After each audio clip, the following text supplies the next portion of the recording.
ঢাকা বিশ্ববিদ্যালয়ে এই মুহূর্তে আলোচনার তুঙ্গে ছাত্র সংসদ নির্বাচন। ইতোমধ্যে ডাকসু নির্বাচন আয়োজনের লক্ষ্যে গঠনতন্ত্র ও নির্বাচনের আচরণবিধি সংশোধন করেছে পৃথক পৃথক সংস্কার কমিটি। পদাধিকার বলে ডাকসু সভাপতির পদটি নির্বাচিত শিক্ষার্থীদের জন্য নির্ধারণের দাবি জানিয়েছিল কিছু ছাত্র সংগঠন। আবার অনেক ছাত্র সংগঠনের প্রস্তাব ছিল ডাকসু সভাপতির পদকে আলংকারিক রেখে ক্ষমতায় ভারসাম্য এনে উপাচার্যকে রাখার। সংশোধিত গঠনতন্ত্রেও উপাচার্যকেই সভাপতি রেখে কিছু ক্ষেত্রে কমানো হয়েছে ক্ষমতা। বিশ্ববিদ্যালয়ের যে কেন্দ্রীয় ছাত্র সংসদ, সেই সংসদের প্রেসিডেন্ট নির্বাচিত হতে হবে ছাত্রদের থেকে, কিন্তু সেই প্রস্তাবনা গ্রহণ করা হয়নি। আমরা মনে করেছিলাম যে তার আলংকারিক পদ এখানে বিশ্ববিদ্যালয় প্রশাসন এবং শিক্ষার্থীদের মাঝে একটা ব্রিজ আকারে কাজ করবে।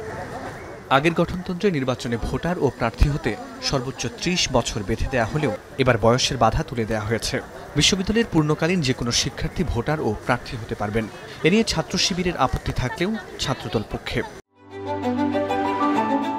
Hire Google TV, endless color, smart living.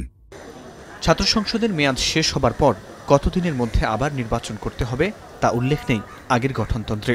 ডাকসুকেও academic ক্যালেন্ডারে নিয়ে আসার দাবিসহ জাতীয়তাবাদী ছাত্রদলের প্রস্তাব ছিল ৪৫ দিনের মধ্যে নির্বাচনের আয়োজন করতে হবে এবং ইসলামী ছাত্র শিবিরের দাবি ছিল ৯০ দিনের মধ্যে।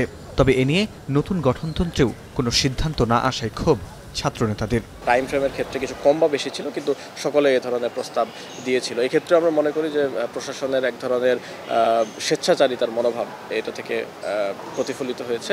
২০১৯ সালে ডাকসু নির্বাচনে ২৫টি পদের বিপরীতে ভোট দিয়েছিলেন ভোটাররা।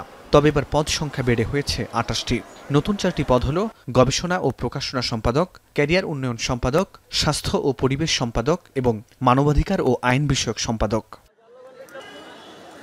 তবে কোষাধ্যক্ষ হিসেবে গঠনতন্ত্রে বিশ্ববিদ্যালয়ের ট্রেজারারকে রাখা হয়েছে ফের।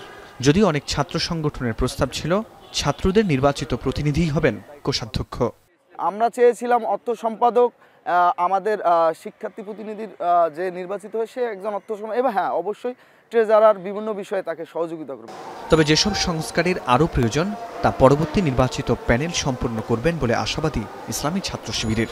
এটি যথেষ্ট নয় এবং পরবর্তী যে নির্বাচিত প্যানেল আসবে তারা তাদের দাবির মাধ্যমে এবং তারা তাদের ফাংশনের মাধ্যমে এটির যে সম্পূর্ণ সংস্কার সেটা বাস্তবায়ন করবে।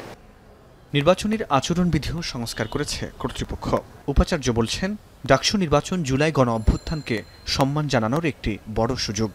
এই জাতীয় বিষয়ে পরিপূর্ণ কনসেনসাস, পরিপূর্ণ ঐক্যমত্য কঠিন হবে, কারণ আমাদের বিভিন্ন পদ বিভিন্ন মত থাকবে এবং সেটাই স্বাভাবিক। জুলাই অভ্যুত্থানের যে মূল চেতনা তাকে সম্মাননা জানানোর একটি বড় সুযোগ, এবং আমরা কি সেই স্পিরিটকে মাথায় রেখে এগিয়ে যাচ্ছি।